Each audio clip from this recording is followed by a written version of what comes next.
UPSC के जो examination centre होते हैं उनके नाम बहुत सिमिलर लगते हैं। आपको वहां पहुंचने के बाद पता लगता है कि वो सेंटर ही दूसरा है। आप प्लीज इतना पैनिक मत होइए। नॉलेज के बेस पे एग्जाम 100% नहीं निकलेगा, स्ट्रैटेजी से निकलेगा। स्मार्ट स्टूडेंट वो होता है जो अपने रिटर्न ऑन इन्वेस्टमेंट पे फोकस करता है। अटेम्प्ट ज्यादा करना है, गलत करने से नहीं घबराना है। तब भी आपका प्री क्लियर हो रहा है तो जो जीता वो सिकंदर। यूपीएससी का प्रीलिम्स आने वाला है। 16 जून बहुत तेजी से अप्रोच कर रहा है और जितने भी 10 लाख लोगों ने फॉर्म भरा है, मुझे लगता है अगर किसी ने पहली बार पिछले अटेम्प्ट्स में अगर एग्जाम निकाला भी है, मुझे लगता है उन सबको डर लग रहा है। मदर ऑफ ऑल एग्जाम्स कहे जाने वाले इस एग्जाम की ये पहली स्टेज इतनी डिफिकल्ट मानी जाती है क्योंकि मुझे लगता है कि जितने भी एस्पिरेंट्स फेल होते हैं, अगर आप टॉपर्स को भी देखेंगे तो टॉपर्स भी अपने किसी ना किसी अटेम्प्ट में प्रीलिम्स में सबसे ज्यादा बार फेल हुए हैं। इसीलिए जॉश टॉक पे आज मैं आप लोगों से अपनी स्ट्रैटेजी प्रीलिम्स की शेयर करने आया हूं क्योंकि मेरा हर बार प्रीलिम्स निकला है।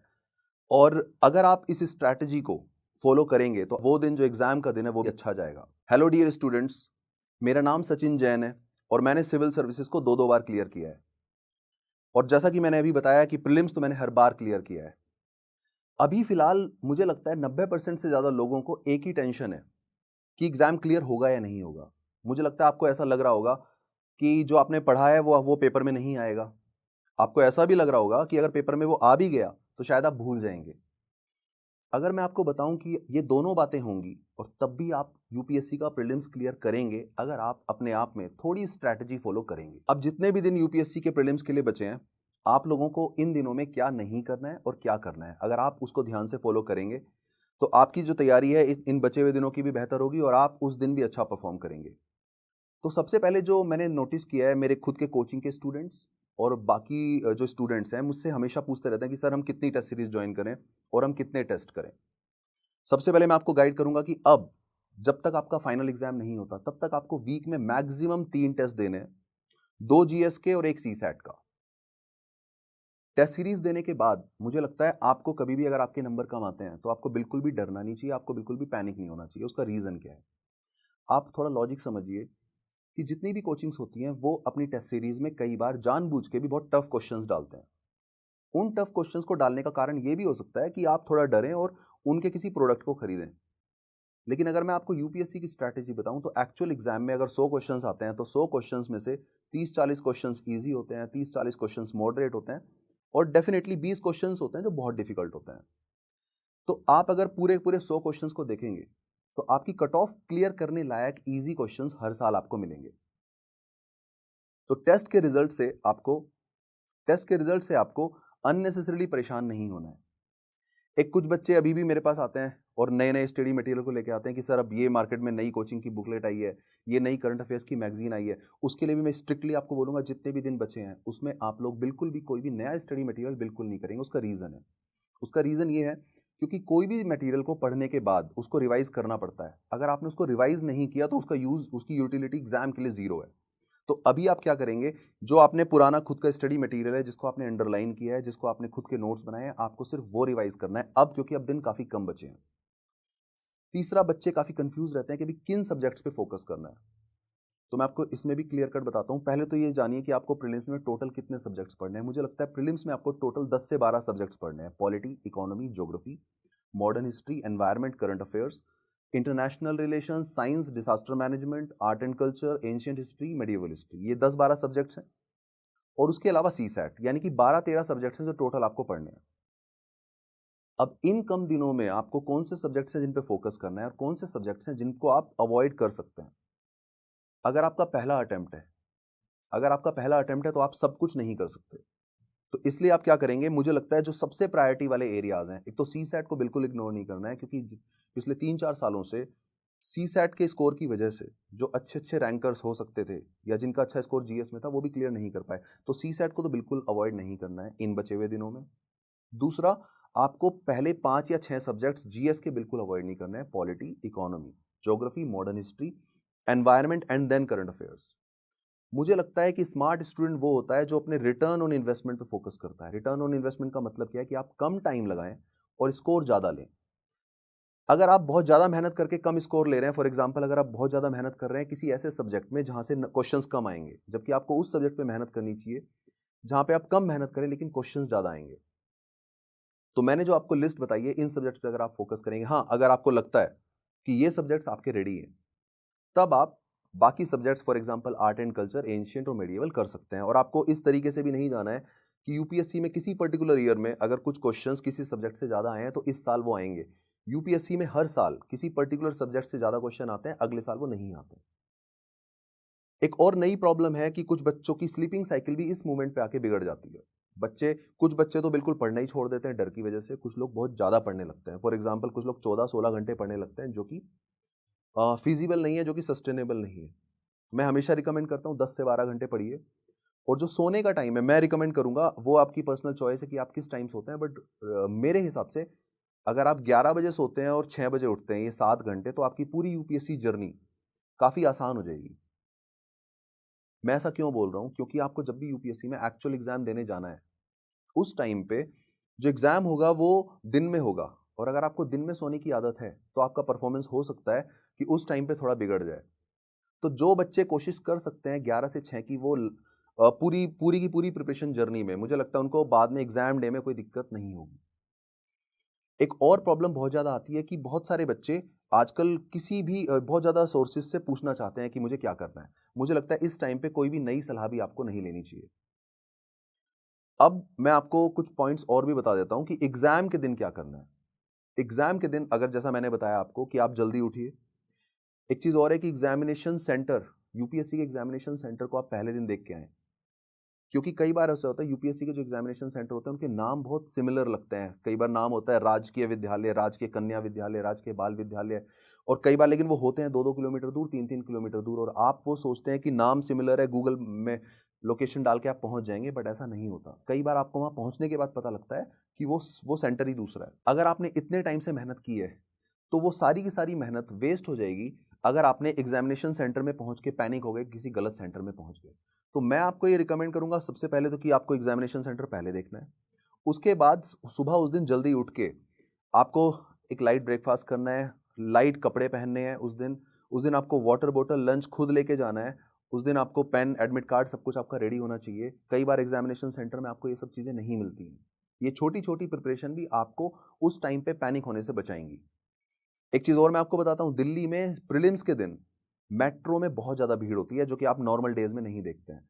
तो इसलिए आपको ये उस दिन फील होगा, तो पहले से ही मैं बताता हूँ कि या तो आपको कैब बुक करनी चाहिए कम से कम जाने के लिए। आते वक्त आप किसी भी तरीके से आ सकते हैं क्योंकि आपका एग्जाम हो चुका है, बट जाते वक्त या तो आप कैब बुक कीजिए या फिर आप जल्दी निकलिए। एक और यूनिक चीज़ मैं आपको बताऊंगा और स्ट्रांगली रिकमेंड करूंगा कि मॉर्निंग के टाइम में जब आप जा रहे हैं कैब में, तो उस 1-1.5 घंटे में आप 15 से 20 क्वेश्चंस को आप ट्राई कीजिए, क्योंकि जो हमारा माइंड है वो एग्जाम में धीरे धीरे वार्म अप होता है। और जब धीरे धीरे वार्म अप होता है तो मैं ये चाहता हूं कि स्टूडेंट्स का जो माइंड है वो ऑलरेडी वार्म अप हो चुका हो, और वो जब एग्जाम में पहुंचे तो वो रनिंग कंडीशन में पहुंचे, तो माइंड स्लो ना हो। अब आपको क्या करना है, एग्जामिनेशन सेंटर में पहुंच के आप अपना रोल नंबर के हिसाब से जो भी आपका रूम नंबर है वहां पे जल्दी से जाके बैठिए। अब जो आने वाले 2 घंटे हैं वो सबसे ज़्यादा डिसाइडिंग, सबसे ज़्यादा क्रूशियल है। होगा क्या, आप कुछ बच्चे मैंने देखा है कि वो अपना रोल नंबर, अपना नाम गलत भर देते हैं। कई बार वो पैनिक कर जाते हैं, फिर वो दूसरी आंसर शीट मांगते हैं। कई बार वो बबल गलत भर देते हैं। तो आप प्लीज इतना पैनिक मत होइए। आप ये जो 2-3 बेसिक इंफॉर्मेशन है, एग्जाम कोड, नेम और आपका रोल नंबर, ये आप बहुत अच्छे से भरिए। अब एक चीज और है, अब शुरू होती है एक्चुअल जर्नी। ये जो 2 घंटे हैं, 9:30 बजे से 11:30 बजे तक, ये पूरा का पूरा गेम डिसाइड करेगा। ये आपकी पूरी 1 साल 2 साल की मेहनत, जो इन 2 घंटे में परफॉर्म करेगा, एक्चुअली वही विनर होगा। अब आपको करना क्या है, जीएस के पेपर में आपको क्वेश्चन नंबर 1 से शुरू करना है। आपको पहले ही माइंड में सोचना है कि आपको 2 घंटे का पेपर 3 राउंड में करना है। पहला राउंड होगा 1 घंटे का, दूसरा राउंड होगा 40 मिनट का, और तीसरा राउंड होगा 20 मिनट का। पहले राउंड में आप क्या करेंगे, आप क्वेश्चन नंबर 1 से सीरियल वाइज आप करना शुरू करेंगे। ऐसा बिल्कुल पॉसिबल है कि कुछ क्वेश्चंस एक साथ बहुत ज्यादा डिफिकल्ट आएंगे। उस टाइम पे कुछ बच्चे पैनिक हो जाते हैं। मैंने तो यहां तक देखा है कि कुछ बच्चे बेहोश हो जाते हैं। उस टाइम पे आपको क्या करना है, अगर कुछ क्वेश्चंस डिफिकल्ट हैं तो आपको बिल्कुल भी पैनिक नहीं होना है। आपको ये सोचना है कि या तो कुछ क्वेश्चंस बाद में इजी आएंगे, और अगर कोई भी क्वेश्चन इजी नहीं आया तो उस साल कट ऑफ कम जाएगी। आपको हमेशा अपने मन में एक विश्वास रखना है, अगर क्वेश्चन पेपर टफ है तो फिर वो सबके लिए टफ है। अगर आप किसी क्वेश्चन को कर रहे हैं तो आपको किसी भी क्वेश्चन से इमोशनल अटैचमेंट बिल्कुल नहीं होना है। अगर आपको लगता है कि ये आपका पढ़ा हुआ क्वेश्चन है लेकिन आपसे हो नहीं रहा है, तो आप उसको 1 या 2 मिनट से ज़्यादा नहीं देंगे। यानी कि किसी भी क्वेश्चन पे रुकना नहीं है, किसी भी क्वेश्चन पे स्टिक नहीं होना है। मैं हमेशा बोलता हूँ कि इंजीनियर्स का एग्ज़ाम सबसे ज़्यादा निकलता है, क्योंकि उनको इस एग्ज़ाम को निकालने के लिए वो 12th क्लास से उनको ऑब्जेक्टिव टाइप के पेपर हैंडल करने आते हैं। तो कई बार नॉलेज वाले बच्चे भी एग्ज़ाम में एक ही क्वेश्चन में चिपक के रह जाते हैं। आपको वो नहीं करना है, आपको सिर्फ़ इस बात पे ध्यान देना है कि मुझे ओवरऑल 100 में से इतने क्वेश्चन्स करने हैं कि मेरी कट ऑफ क्लियर हो जाए। अब बात आती है कि जब आप क्वेश्चन करने शुरू करते हैं फर्स्ट राउंड में, तो आपको 3 तरह के क्वेश्चंस मिलेंगे। एक टाइप के क्वेश्चंस वो होंगे जो आपको बहुत अच्छे से आते हैं। ऐसे क्वेश्चंस में भी आप एक गलती कर सकते हैं कि आपको सपोज़ ऑप्शन थर्ड आपको लग रहा है बहुत सही है, तो भी आपको इमीडिएटली उसको उसको टिक नहीं करना है। यूपीएससी में कई बार ऐसा होता है कि थर्ड ऑप्शन के बाद जो फोर्थ ऑप्शन है, वो मोस्ट एप्रोप्रिएट होता है, यानी थर्ड भी सही है बट फोर्थ उससे बेहतर है। तो कभी भी आप बबल भरने से पहले चारों ऑप्शन ज़रूर पढ़ें और फोर्थ ऑप्शन को ज़रूर देखें। दूसरा, क्वेश्चन को बबल भरने से पहले आप ये भी देखें कि क्वेश्चन की लाइनों में, लैंग्वेज में कहीं लिखा है ओनली, नोट, एनओटी नोट, वो बोल्ड करके लिखते हैं। आपको ये छोटी-छोटी बातें इग्नोर नहीं करनी है, क्योंकि कई बार अगर आता हुआ क्वेश्चन आप गलत कर रहे हैं, फोर्थ ऑप्शन ना पढ़ के या फिर नोट को इग्नोर करके, तो आपको बाहर आने के बाद ज़्यादा बुरा लगेगा। अब आपको क्या करना है, जो ये वाले फर्स्ट टाइप के क्वेश्चंस हैं, मैंने बोला आपको कि आपको 3 टाइप के क्वेश्चंस मिलेंगे।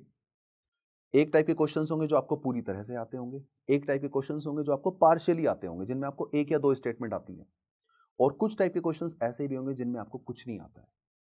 तो जो ये सेकंड टाइप के क्वेश्चंस हैं, इसमें आपको क्या करना है, यहाँ पे आपको एलिमिनेशन टेक्निक यूज़ करनी है। हालाँकि यूपीएससी में अभी पिछले सालों से मैं क्या सुन रहा हूँ कि आजकल एलिमिनेशन टेक्निक बंद हो गई है, बट नहीं, एलिमिनेशन टेक्निक अभी भी है, भले ही वो थोड़ा डिग्री उसकी कम हो गई है। हो क्या रहा है, आप थोड़ा देखिए, आजकल जो यूपीएससी में नया पैटर्न आया है, जो लोग कह रहे हैं कि न्यू पैटर्न है, न्यू पैटर्न में है only one option is correct, only 2 statements are correct, only 3 statements are correct. आपको लगता है एलिमिनेशन टेक्निक खत्म हो गई है, बट एलिमिनेशन टेक्निक अभी भी है। जिनको यूज करना आता है वो करना जानते हैं। कैसे? सपोज किसी क्वेश्चन में 4 ऑप्शंस हैं और आपको 2 स्टेटमेंट्स पूरे अच्छे से आती हैं, स्टेटमेंट बी और स्टेटमेंट डी। अगर आपको ये पता है कि स्टेटमेंट बी और स्टेटमेंट डी 100% करेक्ट है, तो कम से कम आपको ये तो पता लग गया है कि only one statement is correct, this statement is wrong. क्योंकि अब 2 तो आपको पहले ही पता लग चुका है, तो कम से कम आप इमीडिएटली जैसे ही आपको पता लगता है कि 2 करेक्ट हैं, तो आप उस पे क्रॉस कर दीजिए कि ओनली वन स्टेटमेंट। ये जो एलिमिनेशन टेक्निक है, इसका इंजीनियर्स या टॉपर्स बहुत ज़्यादा यूज़ करते हैं, क्योंकि टॉपर्स को भी चारों ऑप्शन बिल्कुल नहीं आते हैं। आप इस एग्ज़ाम को क्रैक करने आए हैं, आप यहाँ नॉलेज लेने बिल्कुल नहीं आए। नॉलेज आपकी कभी भी, ये नॉलेज हमेशा एंडलेस है, क्योंकि आप देखेंगे कि जब सिविल सर्विसेज का प्रीलिम्स देके लोग बच्चे घर आते हैं, तो कोचिंग वालों को भी 5-6 घंटे लगते हैं सारे आंसर निकालने में। तो आपको ये समझ में आना चाहिए कि नॉलेज के बेस पे एग्ज़ाम 100% नहीं निकलेगा, स्ट्रैटेजी से निकलेगा। अब आपको क्या करना है, सेकंड राउंड में जो क्वेश्चंस आपसे नहीं हुए, उनको आप तुरंत, उनको बबल नहीं भरेंगे, लेकिन उनको आप क्वेश्चन पेपर में सर्किल कर देंगे। यानी कि जो क्वेश्चन आपसे हो चुके हैं उनको आप टिक कर देंगे, जो आपसे नहीं हुए हैं उसको आप सर्किल कर देंगे। और थर्ड टाइप के क्वेश्चन होंगे जो आपको बिल्कुल नहीं आते, उनको आप क्वेश्चन पेपर पे क्रॉस कर देंगे। और फर्स्ट राउंड में करीब 1 घंटे में आपके 30 से 35 क्वेश्चन हो जाएंगे। अब मैं यहाँ पे, आपको बुरा भी लग सकता है कि केवल 30 से 35 क्वेश्चन, लेकिन आप ये देखिए कि टॉपर्स के भी इतने ही होते हैं। ऐसा भी हो सकता है आपके फर्स्ट राउंड में केवल 20-25 क्वेश्चन हो। अगेन, आपको घबराना नहीं है, क्योंकि अभी पूरा आधा टाइम बाकी है, और सेकंड राउंड और थर्ड राउंड बहुत ज़्यादा इफेक्टिव होने वाले हैं। मैंने आपको पहले ही बोला कि जो माइंड है वो धीरे-धीरे एग्जाम में काम करता है, और जब मॉर्निंग में हम बैठते हैं उस टाइम पे हमें सेम क्वेश्चन डिफिकल्ट लगता है और 1 घंटे बाद सेम क्वेश्चन ईज़ी लगता है। मैंने हर बार पेपर निकाला है, मैंने हर बार फ़ील किया है। आप बिल्कुल मेरी बात को विश्वास कीजिए कि सेम क्वेश्चन में आपका माइंड थोड़ा डिफरेंट एंगल से काम करेगा। तो जब आप सेकंड राउंड में चलेंगे, तो अब आप केवल उन क्वेश्चंस पे फोकस करेंगे जिन पे आपने या तो सर्किल किया था या जिन पे आपने क्रॉस किया था। जैसा मैंने बोला कि अब आपका माइंड भी ज़्यादा काम कर रहा है, अब आपको केवल उन्हीं क्वेश्चंस पे फोकस करना है, यानी कि इस बार आपको केवल 40 क्वेश्चन या 50 क्वेश्चन पे फोकस करना है। और अब आपने ऑलरेडी उस पे क्रॉस भी कर दिया है कि कौन सी 2 स्टेटमेंट खराब है। अब आता है आपका इंटेलिजेंट गेस। कुछ बच्चे स्पेशली घबरा जाते हैं पेपर देते वक्त। वो ये सोचते हैं कि जब तक हमें चारों ऑप्शन करेक्ट ना आए हम नहीं करेंगे। यकीन मानिए, इतनी बार प्रीलिम्स निकाला है और निकलवाया है कि जब तक आप कम अटेम्प्ट करेंगे तब तक नहीं होगा। अटेम्प्ट ज़्यादा करना है, गलत करने से नहीं घबराना है। 1/3 ही नेगेटिव मार्किंग है, नेगेटिव मार्किंग से इतना फर्क नहीं पड़ेगा। अगर आपने 2 क्वेश्चन एलिमिनेट कर दिए, 2 ऑप्शंस एलिमिनेट कर दिए, और तब भी आप बिना आंसर लगाए आ गए, तो आपकी सारी मेहनत वेस्ट। आपको अब क्या करना है, 2 ऑप्शन एलिमिनेट करने के बाद अब आपको रिमेनिंग 2 में थोड़ा सोचना है और फिर एक ना एक गेस जरूर लेना है। इसका फायदा क्या है? इसका फायदा ये है कि जो आप ओवरऑल स्कोर देखेंगे, आप थोड़ा कैलकुलेशन कीजिए, और मैं बार-बार अगर रिपीट कर रहा हूं, अगर आप इंजीनियर नहीं भी हैं तो भी आप इंजीनियर के माइंडसेट से तो सॉल्व कर सकते हैं पेपर। 60 क्वेश्चंस करेक्ट और 40 रॉन्ग, 60 करेक्ट और 40 रॉन्ग पे भी आपका स्कोर 90 प्लस है, और कट ऑफ गई थी 75 जनरल कैटेगरी की। एससी की कट ऑफ गई थी 60 और एसटी की कट ऑफ गई थी 50। मुझे लगता है कि एक्यूरेट क्वेश्चन सॉल्व करने की जो डिजायर है, या फिर जो सारे क्वेश्चन सॉल्व करने की जो डिजायर है कि सब सही हो, इस चक्कर में आधे बच्चे गलती करते हैं। इंजीनियर्स थोड़ा डिटैचमेंट के साथ सारे क्वेश्चंस अटेम्प्ट करने की, जीएस में खासकर अगर आपने 100 के 100 क्वेश्चन अटेम्प्ट कर दिए और 60 सही और 40 गलत है और तब भी आपका प्री क्लियर हो रहा है, तो जो जीता वो सिकंदर। आपको तो प्री क्लियर करना है, कट ऑफ क्लियर करनी है। कोई नहीं पूछेगा प्री क्लियर होने के बाद कि आपने कितना इंटेलिजेंट गेस किया था। ये पक्की बात है कि अगर आप 20 क्वेश्चंस में इंटेलिजेंट गेस करेंगे तो कुछ क्वेश्चन सही होंगे, कुछ गलत होंगे, लेकिन 1/3 नेगेटिव मार्किंग है, तो आपका नेट स्कोर ज्यादा आएगा। अब एक चीज और है, एलिमिनेशन टेक्निक हो गई है, स्टिक नहीं करना है, पैनिक नहीं होना है। अब इस सेकंड राउंड के बाद आपके 55 से 60 क्वेश्चन हो चुके होंगे।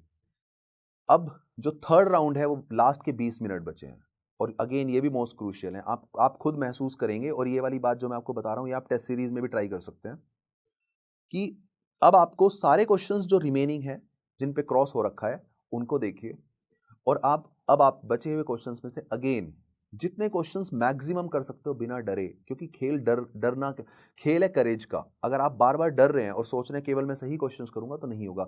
आप एक काम करिए, किसी भी साल टॉपर्स की मार्कशीट उठाइए, हर टॉपर ने ज्यादा अटेम्प्ट किए होंगे, तो आपको भी ज्यादा अटेम्प्ट करने हैं। इन 2 घंटे के बाद जब 3 घंटे का ब्रेक होता है 11:30 बजे से 2:30 बजे तक, इनमें कुछ बच्चे हैं जो बातें करने लगते हैं, पुराना पेपर डिस्कस करने लगते हैं। आपको 4:30 बजे के बाद, एग्जाम के बाद, काफी मौका मिलेगा एंजॉय करने का, डिस्कस करने का, हर चीज बात करने का। इन 3 घंटों में आप कोई चीज पुराने पेपर की डिस्कस नहीं करेंगे। इन 3 घंटों में आप जो लंच लेके आए, लाइट लंच, वो करेंगे। और इन 3 घंटे में मैं अगेन वही बात बोलूंगा जो आपको मैंने मॉर्निंग में बोली थी, मेट्रो या कैब में करने के लिए। और मैं इस चीज में बहुत ही स्ट्रांगली रिकमेंड करता हूं कि अगर आपने ये चीज की तो आपको फायदा होगा। इन 3 घंटों में आप लंच करने के बाद कुछ फॉर्मूले रिवाइज करेंगे सीसैट के, और आप सीसैट के भी 20 से 25 क्वेश्चन करेंगे, करके देखेंगे। अगेन आपका जो माइंड है, और उसमें 10 क्वेश्चन मैथ्स के और 10 क्वेश्चन इंग्लिश के, क्योंकि जो आपका माइंड है वो धीरे धीरे उस माहौल में ढल जाएगा कि जब आप एग्जामिनेशन हॉल में जाएंगे अगेन 2:30 बजे, तो आपका माइंड उस तरीके से काम करने लगेगा, क्योंकि आप मैथ्स के फॉर्मूले, numbers, English, vocab, reading speed, ये सब चीजें आपकी माइंड थोड़ा अडेप्ट कर चुका होगा। आप इस चीज को प्लीज इग्नोर मत कीजिएगा, क्योंकि आपके पास बाकी टाइम 4:30 बजे के बाद बहुत मिलेगा। और मैं आपको एक इंसिडेंट बता देता हूँ कि बचपन में मैं खुद भी उन बच्चों पे थोड़ा बहुत हंसता था, जो बच्चे मॉर्निंग में, जब इंजीनियरिंग की तैयारी हम करते थे, तो कुछ बच्चे अपने पापा के स्कूटर पे पीछे बैठ के और वो रिवाइज करते थे। मुझे लगता था कि ये अभी लास्ट मोमेंट पे क्या पढ़ लेंगे, बट मैंने अपनी यूपीएससी की जर्नी में 100% महसूस किया है कि जो लास्ट मोमेंट है उस पे पूरा गेम चेंज हो जाता है। वो 2 घंटे आप क्यों वेस्ट कर रहे हो? अगर आपने पूरे 2 साल मेहनत की है, तो उन 2 घंटों में अगर मैंने आपको कुछ रिकमेंड किया है, उस आदमी ने रिकमेंड किया है जिसने यूपीएससी प्रीलिम्स हर बार निकाला है, तो तुम्हें इस चीज को मान के फायदा पक्का होगा, कम से कम नुकसान बिल्कुल नहीं होगा। तो अगर आप उन उन रिमेनिंग 2-3 घंटों में क्वेश्चन की प्रैक्टिस करेंगे, तो आपको एग्जामिनेशन हॉल में अंदर जाने के बाद बहुत फायदा होगा। अब जब सी सेट का पेपर शुरू होगा, जो कि आजकल बहुत बड़ा चैलेंज उभर के आया है, उसमें 2 घंटे में आपको क्या करना है? देखिए, जीएस में मैंने बोला था आपको 100 के 100 क्वेश्चन अटेम्प्ट करने की कोशिश करनी है, या फिर 90 करने हैं, और मैंने आपको कैलकुलेशन भी दी थी कि 60 सही 40 गलत तो भी 90 प्लस स्कोर। सी सेट में थोड़ा स्ट्रैटेजी डिफरेंट है। सी सेट में आपको 80 के 80 क्वेश्चन अटेम्प्ट नहीं करने हैं।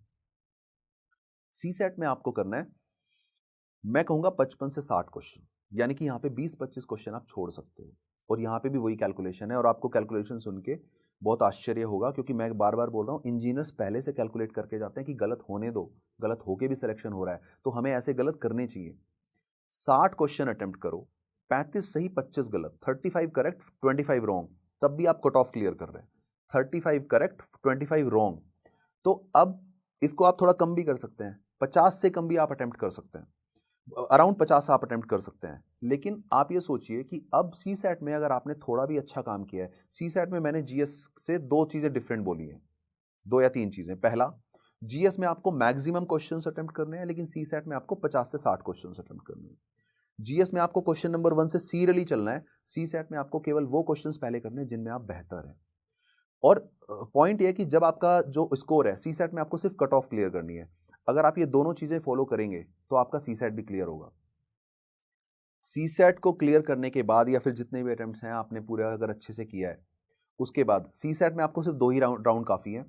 उसके बाद शाम को जब आप आएंगे तो आप आराम से आप अपने एग्ज़ाम को डिस्कस कर सकते हैं। आप डिफरेंट डिफरेंट कोचिंग्स की जो आंसर शीट और जो निकले हैं वो आप चेक कर सकते हैं। आपको बाद में रियलाइज़ होगा कि एग्ज़ाम इतना डिफिकल्ट नहीं था। तो जो चीज़ आपको बाद में रियलाइज़ हो, मैं उसको वो पहले ही बता रहा हूँ कि जो लोग एक्सपीरियंस कर चुके हैं, जो लोग अननेसेसरीली 2-3 बार फेल हो चुके हैं, कई बार वो इग्नोर करके या कई बार वो ज़्यादा ओवर स्ट्रेस करके, हमारी जो एक्सपेक्टेशन है अपने आप से और यूपीएससी से अगर थोड़ी कम है, और अगर हम इस एग्ज़ाम को नॉर्मल वे में लेंगे और अगर हम इस एग्ज़ाम तो ही हम हमारा जो बेहतर है, बेस्ट है, वो अंदर से नॉर्मली बाहर आ पाएगा। अगर हम इस एग्ज़ाम के लिए ज़्यादा प्रेशर लेंगे, तो हम पेपर के टाइम पे थोड़ा नर्वस होके कुछ ना कुछ गलतियाँ कर देंगे।